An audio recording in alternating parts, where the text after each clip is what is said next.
God, it's just my luck, isn't it? The time I want to talk about Zack Snyder's Justice League is the time when Warner Brothers had to take down the trailer because they didn't properly license the music. Like, of course. This always happens to me. But also, I find that incredibly weird that Warner Brothers, a multi-billion-dollar film company, didn't properly license the music to a trailer. Like, how does that happen? So, yes, it exists. The Snyder Cut is a thing. Well, sort of. I mean, Zack Snyder did say that he had a cut of the film, and I believe him, but the fact that now that he's going in for reshoots to fully realize his vision makes me think that he had a cut, but it wasn't completely finished, that everyone had been, speculating about online. And I have to say, I'm really excited for the Snyder Cut. I'm one of those rare human beings who actually really liked what Zack Snyder did with the DCEU. To me, Man of Steel is the best Superman film, and it's one of my favorite comic book films. It's in my top 10 list at least. I do have 3 issues with that film, that being that I don't like the color grading too much. I feel like Zack Snyder pulls back the colors way too much because Henry Cavill's Superman suit is blue. It's quite a nice bright blue. If you look at the behind the scenes pictures and stills, it's a very nice shade of blue. But the way Zack Snyder color grades it, he pulls back a lot of the colors to the point where in the film the suit looks either navy or black, and that's just really weird to me. It does get better in Batman vs Superman, but still there are moments in that film where the suit looks black and navy. My second issue with Man of Steel is I don't like the way Pa Kent delivers this line. What was I supposed to do? Just let him die?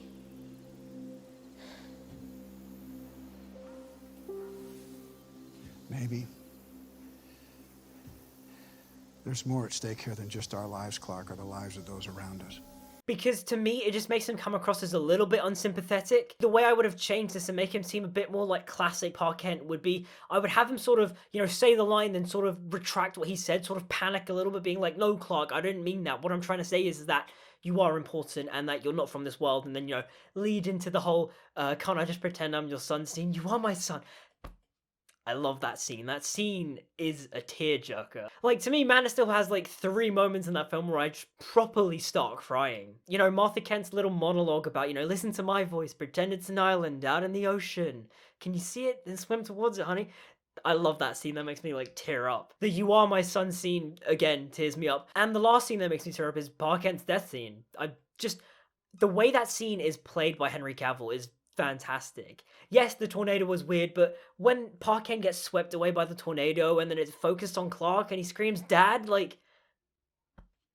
gets me. But anyway, I digress. My third issue with Man of Steel is the scene that follows after General Zod's death. Don't get me wrong, I like the scene between Superman and General Swanwick, but to me, it just feels out of place.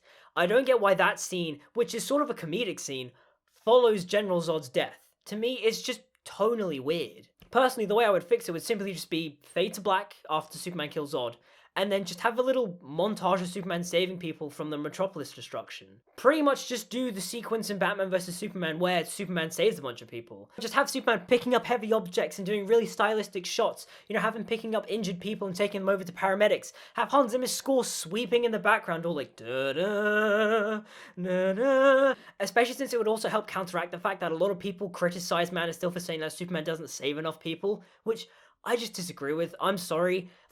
In that film, he clearly saves a lot of people. But yeah, other than that, I love Man of Steel. And Batman vs Superman is a film that is very interesting because I really do like it. I do. But it is heavily flawed. The Ultimate Cut is the best version of the film, but it's also the version I've seen the least. I've mainly just watched the theatrical cut, and still, I will defend the theatrical cut. I think it's fine. It's just not as good as the Ultimate Cut. I also do feel like Batman vs Superman is a little bit too Batman focused. I mean, even with the Ultimate Cut scenes of Clark Kent, you just don't really feel Superman's impact into the story. It's not really a film about Clark Kent Superman, it's more just a film about the concept of Superman and the idea of Superman. And whilst it is interesting, as a Superman fan, I want to see Superman. That being said, I do like the stuff we got with Superman in it. When people say that he's too depressed in that film, I sort of go, yeah, wouldn't you be? I mean, throughout the whole film, Superman literally gets, chastised by humanity and sort of ostracized. And then when he's in a Senate hearing about to explain his versions of the events of Man of Steel to the world, the whole Senate in front of him just blows up. Wouldn't you be depressed if a whole room full of people blew up in your face? But that being said, it is heavily flawed. I do think Batman killing is definitely a Zack Snyder style of a substance thing, because I feel like in the script, Batman doesn't kill people because if he did kill people, I feel like someone like Alfred would address it, but he doesn't. The worst thing Alfred thinks Bruce is doing is branding people, and then possibly going out to kill Superman. He doesn't mention Bruce blowing up people, or blowing up cars, or killing people. And the casting of Jesse Eisenberg as Lex Luthor is a strange one, because I do like him in the film. I think his performance is very unique and interesting. He has this weird sort of gravitas, but also a weird vibe of crazy energy. But I wouldn't say that he's the perfect Lex Luthor. He pretty much just gives off Riddler vibes. And part of me also thinks that it would have been interesting if Riddler was the bad guy of Batman vs Superman, because I mean, how would the Riddler react to a Superman-like figure sort of appearing in the world? You know, I'm surprised there hasn't really been a comic story about that, or if there has, I haven't heard about it, because that sounds like a really fascinating idea. But yeah, Eisenberg is a weird casting choice. I still say that if you got someone like Bryan Cranston to do that role, it still would have worked. I feel like he would have toned down the Mickey Mouse noises and made it a bit more sort of subtle, like he would have overcompensated with being jovial, but then as the movie progresses, he becomes more sort of like a manic, crazy, sort of weird, sadistic psycho, sort of like Walter White. But at the end of the day, I still enjoyed what Zack Snyder did with the DCEU, because it sort of felt like he was trying to do the Christopher Nolan approach of making superheroes grounded and believable. But he also wanted to sort of take the Watchmen idea of sort of breaking down characters and exploring what it means to be a superhero. And then we get to Justice League, or as many people refer to it as Justice League. And that movie is bad. It is a bad film. I do enjoy moments of it, but yeah, it's a real mess. Like, half the film sort of feels like it's trying to be a sequel to Batman vs Superman, and then the other half just feels like Joss Whedon overcompensating and trying to make this weird sort of like Marvel film, but it doesn't feel like a Marvel film because it's not that well written. And yeah, the visual effects is atrocious. The Superman moustache is just laughably bad. Steppenwolf looks awful. Just, it is a mess. But I still say that you could continue the DCEU off from that film, because the ending of that film gives us a status quo where you sort of go, yeah, I don't mind seeing more of these characters. I'd preferably like to see Batman more like how he was in Batman vs Superman, but yeah, I'd still would see more Ben Affleck as Batman. The film may have been crap, but the casting and the potential of the actors is still untapped. Specifically with Henry Cavill, because I still want Man of S.H.I.E.L.D. 2. But enough idle chit-chat about the DCEU. Let's get to the meat and potatoes of the video, which is the Snyder Cut trailer. Daddy Snyder's back, people. This trailer just felt so authentically Zack Snyder. Everything to the color grading, to the striking visuals, even with the use of Hallelujah, which was a great reference back to Snyder's Watchmen. It just felt like Zack Snyder going, I'm back, people. And I gotta say, I just loved the use of Hallelujah in this trailer because it fit. The use of the song just sort of added to all the more punchy moments in the trailer, like when Superman goes and punches Steppenwolf in that wide shot. Like, yeah, I felt that. And the fact that the song has sort of emotional meaning to Zack Snyder and his family is really touching. Okay, now that I've mentioned him, let's just talk about Black Suit Superman, because Black Suit Superman looks awesome. Like, it does. Especially considering the fact that it's pretty much all CGI. Like, they didn't create a black suit for the film. Zack Snyder is digitally painting the red and blue Superman suit to look black. And the addition of a silver cape looks fantastic, because I'm pretty sure in the comics, Superman doesn't wear a cape when he's in his black regeneration suit. And the silver cape is just such a nice detail, and it looks regal and amazing, and it makes Superman look like a royal badass. That being said, I do hope that by the end of the film, well, technically it's a miniseries, but whatever, I hope that by the end of the Zack Snyder cut, we get Superman back in the red and blue suit, because as much as the black suit is cool, Superman isn't Superman without the red and blue. I will say, I do think a really cool idea is that as Superman is slowly exposed to the sun, the black suit starts to suddenly shift color and go into red and blue colors. That's just what I would do, and I think it would be a really cool, like, design choice, but if it's all black and then by the end he changes into the red and blue suit, I'll be fine by that. Now, surprisingly, Steppenwolf looks good. I say surprisingly because the concept art of Steppenwolf, to me, looks awful. He looks like Doomsday mixed with Megatron, and it just looks ugly. But in the trailer, I was just like, oh no, that looks really cool. His sort of metal spikes are like very shiny, and they remind me of like sort of like spiked armor. And like the way it's like really shiny and metallic just looks really visually interesting, especially when compared to the concept art where it just looks kind of muddy and ugly. Yeah, sure, he doesn't look comic accurate, but technically neither did Joss Whedon's. Like, Whedon's resembles comic book Steppenwolf more, but he also just looks weird. So I'm kind of glad that Snyder is sort of reinventing Steppenwolf with this film, because I will say, at the end of the day, he does look pretty good, especially since he's technically not finished yet. Now, Batfleck is back, baby. He looks perfect in this. This is the Ben Affleck Batman I remember. This is the Ben Affleck Batman I want. The intensity is back. That little speech he gives to the League at the very end of the trailer, that was Batman. Like, I'm listening to that, I'm looking at that, and I go, that is Batman. And literally in that exact same moment, we have Flash talk to Bruce, and he doesn't sound annoying. Oh my god, thank the Lord. Because in the Joss Whedon cut, for some weird reason, Ezra Miller's Flash was obnoxious. And I'm pretty sure it's all down to the direction, because it just seemed like Ezra Miller was being told by Joss Whedon, hey Ezra, you need to lose the intensity, okay? This is a fun film now. You gotta be quirky and zany. And so by doing that, Ezra kind of just overcompensated and just like went crazy and weird, and it just didn't work. He's really obnoxious in that cut. And yes, I am blaming the direction, because Ezra Miller is a good actor. In Perks of Being the Wallflower, he plays a zany, quirky character, and he is enjoyable and entertaining and fun in that film.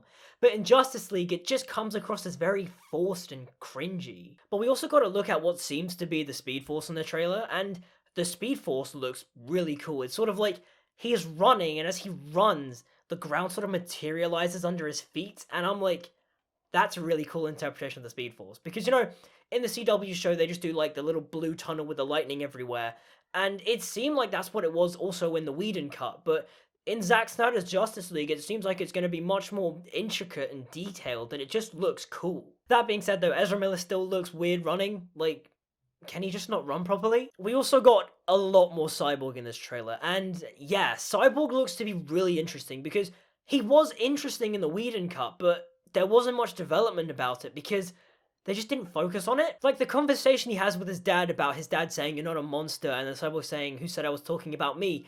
That's a really interesting thing, and it seems like in the Snyder Cut, we're going to get a lot more of that. You know, we're going to see Victor Stone at his football game, and I'm assuming that that's the opening scenes of the film. I've no idea, but it seems like it, or it's going to be a flashback in some sort, and yeah, they're basically doing the New 52 thing, which is cool. But also, we get to see things like Silas Stone dying, which was very Dr. Manhattan-esque. Like, him dying literally looked like Dr. Manhattan being born, and I was like, okay, that's really cool. And yeah, that sort of leads me on to my next point, where people say that this film is just going to be the same as the Whedon cut. And to that, I say, yes, but only the plot is. Like, the main plot elements of the Whedon cut is what I feel like Zack Snyder's Justice League is. You know, Batman tries to put together a team, and then they try to resurrect Superman, and then Superman comes back and saves the day, and they beat Steppenwolf. But from this trailer, when people say, oh, it looks like the same movie, I just disagree. I feel like it's going to be a much more complex and deeper film, because the Whedon cut isn't very complex. It's just, put together a team, and then they fight Steppenwolf, and then they lose, and then they bring Superman back from the dead, then Superman just saves the day. But also, this cut's going to have Darkseid, and Darkseid looks great.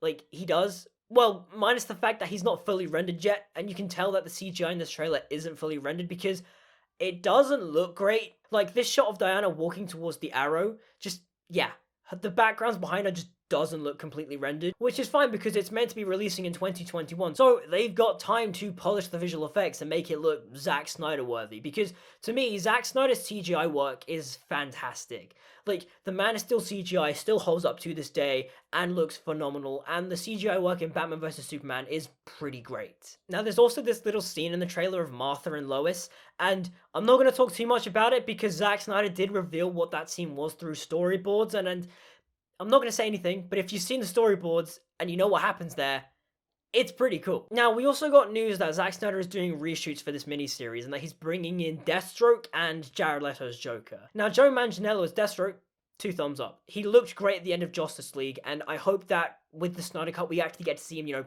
kick ass and do shit, because Joe Manganiello just seems like really good casting for Deathstroke. Jared Leto's Joker, on the other hand, I am not feeling it, because I just didn't like his portrayal of the Joker at all. Part of it was performance-wise, like, why did he keep on fucking purring? I don't understand that. Please, someone explain that to me. It was just such a weird acting choice and just felt very un-Joker-like. But I also just didn't like David Ayer's interpretation of Joker. Like, Design-wise, why was everybody in that film covered in tattoos? Like, El Diablo, fine, I get that. But Harley Quinn? Joker? What's up with that? That choice just doesn't sit right with me, especially for the Joker, because I don't imagine the Joker ever having the patience to sit down and let somebody put on a bunch of tattoos on him. Like, that just doesn't seem in line with the Joker. Now, it is possible that Zack Snyder could redeem Jared Leto's Joker, but I don't know. I do think it's possible that we see the scene where Joker kills Dick Grayson, and as much as that's going to pain me, because as you guys should probably know, Dick Grayson is my favorite Robin, it would be an interesting and cool scene to see, especially if we do get the scene where Batman breaks Joker's teeth and then that's why he has to get the grill in Suicide Squad. I think filming that would be really cool, but I don't know if the film necessarily needs it. It might be like a nightmare or something, and if that's the case, it could work, but if there's just sort of like a random flashback in the film of Robin dying, it would seem a bit weird. But I mean, for all I know, Jared Leto is just gonna knock it out of the park and be like one of the best Jokers ever put on screen, but I'm doubtful. Now, I do want to mention the fact that because this miniseries is getting made and sort of people are sort of crying for David Ayer to get his sort of recut Suicide Squad, I kind of am in the minority here, but I don't really care for an Ayer cut. I know David Ayer swears that his version of the film was much more gritty and darker and sort of more, you know, scoundrel-esque. I don't really care for it. I didn't like the grungy aesthetic of Suicide Squad. Even with the horribly edited together film by that trailer company, I don't care for David Ayer's actual vision for it because I didn't like what he was doing in the first place. I mean, if HBO Max decides to greenlight the Ayer cut and, you know, fulfill Ayer's vision, good for him. I'm happy for him. You know, I'm glad the director's allowed to get his vision, you know, brought into fruition, but I wouldn't say I'd be over the moon about it because I didn't really care. Especially when compared to something like Justice League because I was actually invested in the story. Overall, I'm excited for Zack Snyder's Justice League film. I loved Man of Steel, and I really like Batman vs Superman, so I'm sure I'm gonna like Justice League. And if it's successful, you know, there's rumors going around that HBO Max will sort of, you know, reboot the DCEU on HBO Max, and we'll get the Ben Affleck Batman miniseries, and like, if that happens, I'll be over the moon, because I mean, the fact that Ben Affleck is coming back in Flashpoint gets me excited, but also if the end of the Flash film, you know, Bruce gets recast or they integrate Michael Keaton's Batman back into the main DCEU, I'll be less excited. But if we get proper Ben Affleck back in the DCEU, either on HBO Max or in the main cinematic films, I'll be ecstatic, because in my opinion, more Batfleck is just simply good news. I will say DC is in a very interesting place cinematic-wise, because on one hand, you've got Joker, which is in its own separate universe, the Batman, which I think is in its own separate universe, but for all I know, it's going to suddenly interconnect into the DCEU. And then you've got the main line of DC films with Wonder Woman 84, Shazam 2, Harley Quinn and the Birds of Prey, the Suicide Squad, and they seem to be moving in a more light-hearted direction, which is fine. But I am a little bit worried because I didn't love Birds of Prey. I felt like it was fine. Like, it sort of wanted to be Deadpool, but Harley Quinn. And it also felt like it was spitting in the face of some of DC's characters, like Cassandra Cain. Because she's supposed to be a mute, but in the film she talks, and like, that's not Cassandra Cain. And then you also have Black Canary, who is fine, but she only uses her Canary Cry once in that film. Like, how can Arrow, a low-budget TV show, do the Canary Cry more than your big-budget Hollywood film? Like, what are you doing, DC? And I am also slightly concerned for the Flash film because the screenwriter for Birds of Prey is writing that film, and the whole concept of that film seems weird because they say they're doing Flashpoint, but Flashpoint wasn't really multiversal, it was just an alternate timeline that they corrected. But like, the big key word they keep throwing around in the Flashpoint pitch is multiverse, and I'm like, but the Flashpoint wasn't multiversal. But we'll see. I'm looking forward to Shazam 2 anyway, so yeah. But overall, I'm excited for the Snyder Cut. Zack Snyder's Justice League, this mini-series, this movie, whatever they're sort of doing with it. I think they said that they're going to do a 4-part mini-series, then they're going to make one big film and sort of condense that together. But yeah, I'm excited for it. Let me know what you guys think of Zack Snyder's Justice League and how you think it's all going to turn out in the comments down below. Like and subscribe and all the good stuff. Hit the notification bell down there as well. My social media links are also down in the description, so if you give them a look and a follow, that'd be very much appreciated. I also have a second channel where I make short films and vlogs, so if you're interested in that, give them a look. And with all that being said, I'll see you guys next time.